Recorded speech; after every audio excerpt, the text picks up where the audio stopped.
In our first session, I offered a very basic introduction to apologetics. We tried to ask and answer the question, what is apologetics? In this second session, I want to turn our focus towards the method of apologetics. How do we do this? How do we do apologetics?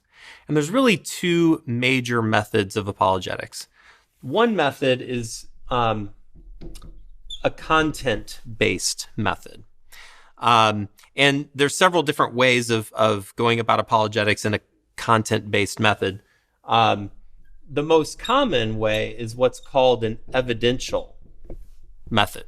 An evidential method of apologetics is exactly what it sounds like. It's offering evidence for what we believe and why we believe it. So here's some evidence showing why it's reasonable to believe that God exists. Here's some evidence showing that Jesus did raise from the dead. That's really the most typical way of doing apologetics. We even see Jesus doing this type of apologetics in the Gospels. When people ask him to identify who he is, Jesus says, well, look at the miracles that I've done, or look at what was written about me in the Hebrew scriptures. That's kind of an evidential-based apologetics. And it's quite effective in a lot of circumstances. Another type of evidential apologetics is called a presuppositional. A presuppositional approach. A presuppositional approach is really aimed at showing why competing belief systems are not true, or why competing belief systems are not sufficient. That's what a presuppositional approach typically does. A good example of this in the Gospels is Jesus in Matthew chapter 7, where he talks about the wise builder and the foolish builder. And he says the wise builder, he builds his house on a rock, and it's strong and it's sturdy. The foolish builder, he builds his house on the sand, and it's susceptible to the storms, and it falters in the midst of the storms. And he's really showing how it's a flawed, your approach is flawed. Your life is flawed if you build it on anything other than the truth of who Jesus is. And that's what a presuppositional approach to apologetics does. It looks at competing belief systems and says, here's why they're flawed. Here's why they're not sufficient. And then thirdly,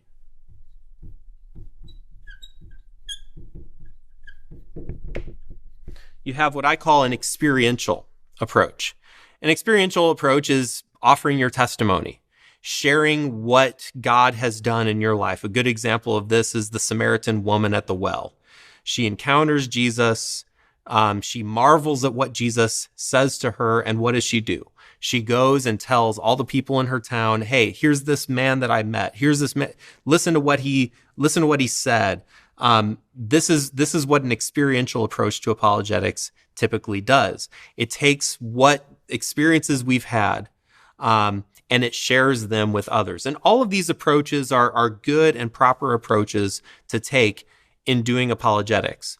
But there's another approach to apologetics, which I just call a person-centered approach. These approaches over here are content-oriented. So you're offering evidences, or you're offering arguments against competing belief systems, or you're even sharing your experience. Over here, though, our focus takes its cues from the person that we're talking to.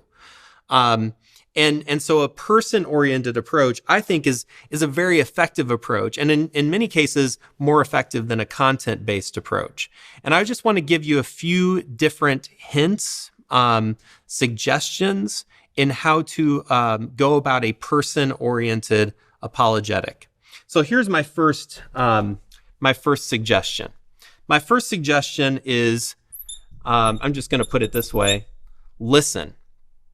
And what I mean by listen is this. Not everyone is a skeptic of God or a skeptic of Jesus for the same reason, okay? Some people don't believe in God for purely intellectual reasons.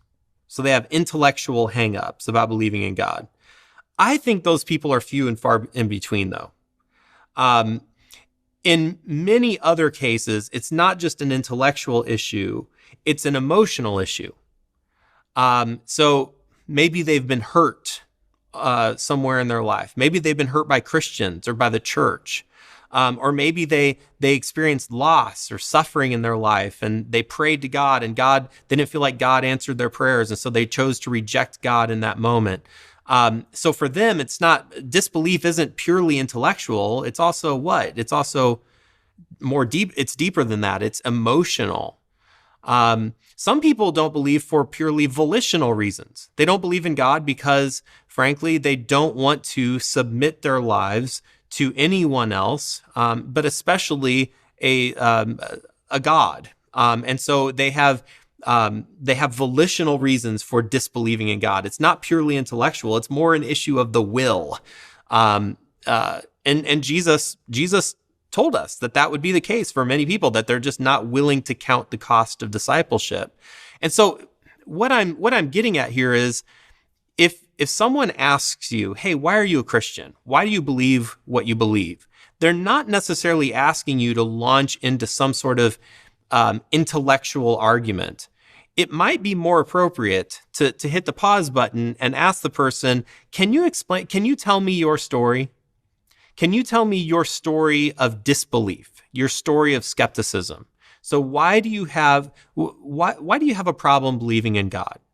Is there anything from your background that led you to this point? Because if you're just offering intellectual arguments to a person that really they don't believe in God for emotional reasons, then you could offer all the intellectual reasons in the world and it's not going to make any impact on them because you haven't addressed the deeper heart issue. And so my first piece of advice to you is, again, listen to the specific reasons why a person doesn't believe. And that might involve asking them questions. Tell me your story. Tell me your background. Tell me your experience with the church. Tell me your experience with God. And it's only once you have that conversation that you could have a more fruitful conversation about why you believe what you believe. Here's my second piece of advice. Ask good questions. So sometimes the best answer for a question is another question. So some of my favorite questions to ask skeptics are questions like, why do you say that? What led you to say that? What assumptions are you making when you ask that question? So what I want to do is I want to turn the tables a little bit on a skeptic, and I want them to explain to me the justification for their question. Where is that question coming from? What assumptions are you making when you ask that question? Another question I like to ask is, can you tell me what you believe? As a Christian, I'm not the only one here who believes things. So you're asking me why I believe what I believe. Can you just take a moment and tell me why you believe what you believe? Tell me why you don't believe in God. What led you to this point? Another question I like to ask is, what do you think I'm going to say? So when a skeptic asks me a question, a lot of times they've already formulated what they think you're going to say as a Christian. And so I like to just kind of get that on the table. So you're asking me a question, why do I believe in God? You tell me why you think I believe in God. Or you ask me why I believe in Jesus raising from the dead. Well, you tell me, what do you think I'm going to say? And sometimes I can get a skeptic to kind of have a conversation with themselves where they're asking and answering their own questions. Another question that I like to ask is, are you sure about that? Are you definitely sure about that? In apologetics, I like to talk in terms of putting pebbles in shoes. And, we've all had that experience of walking along and all of a sudden we get a small little rock in our shoe and it just ruins our walk, right? It's just annoying. And we can't think of anything else other than getting that rock out of our shoe.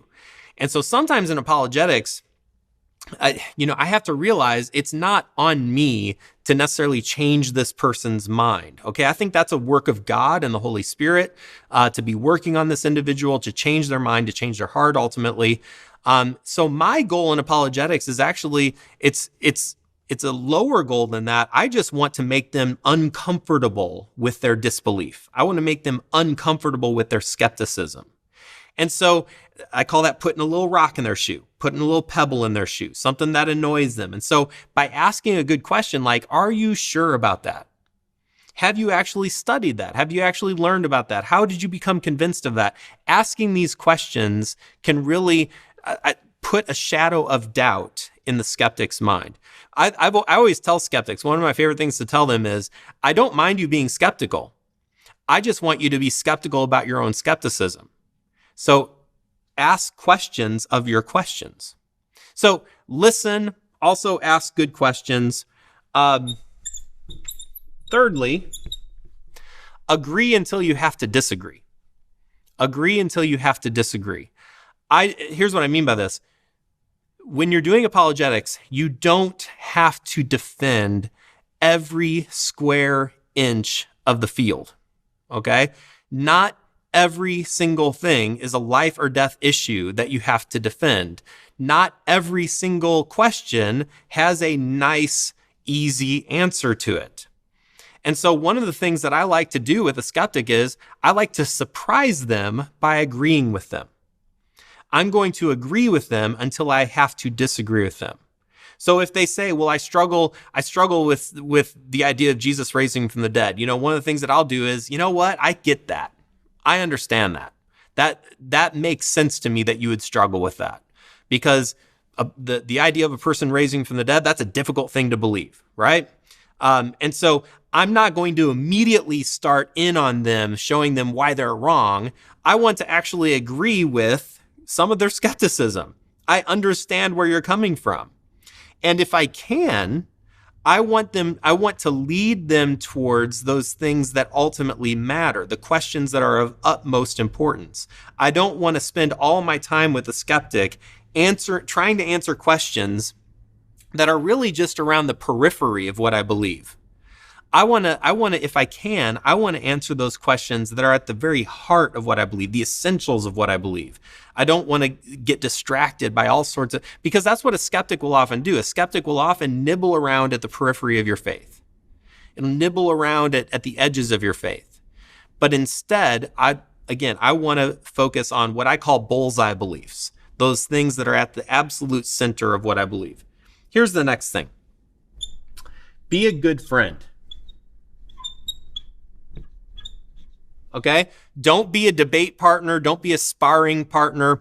Be a good friend. When someone tells you, a friend or a family member, when they tell you, I'm struggling with faith. I don't believe in God.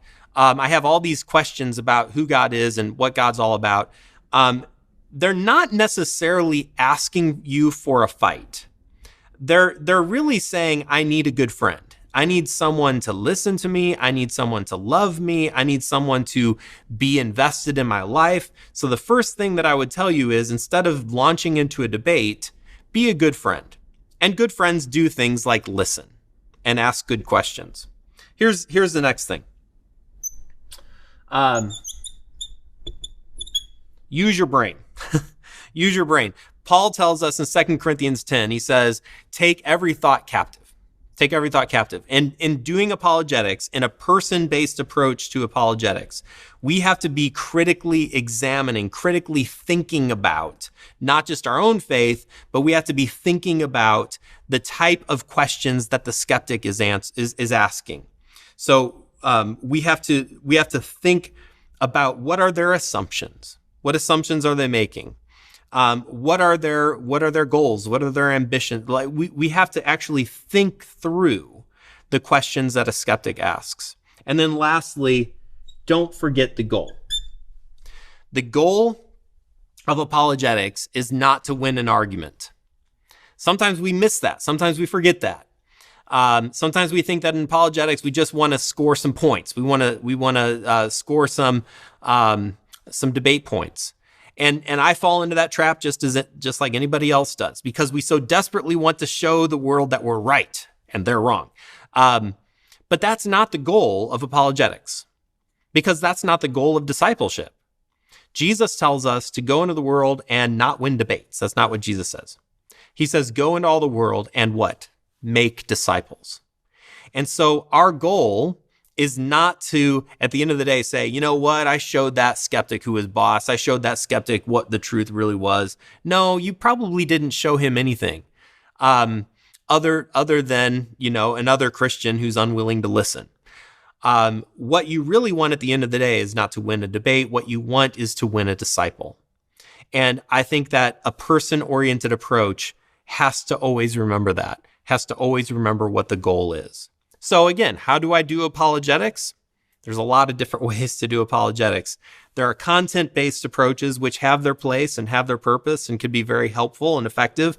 But I think that a person-based approach, ultimately at the end of the day, is a much more effective approach to apologetics.